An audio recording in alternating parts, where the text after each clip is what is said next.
This arrangement vocal transition hack will make your song sound super professional. Now listen to a vocal phrase until you get to the end of that phrase, just like this.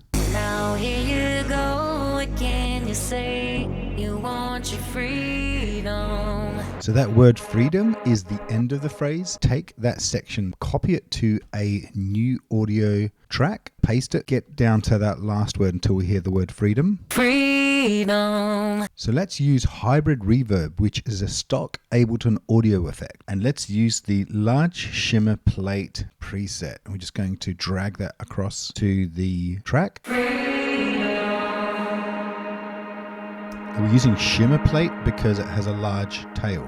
So let's go ahead and freeze and flatten that track. And you can see that large tail there on the audio file. Now let's reverse the sample by pressing R, and it should sound something like this.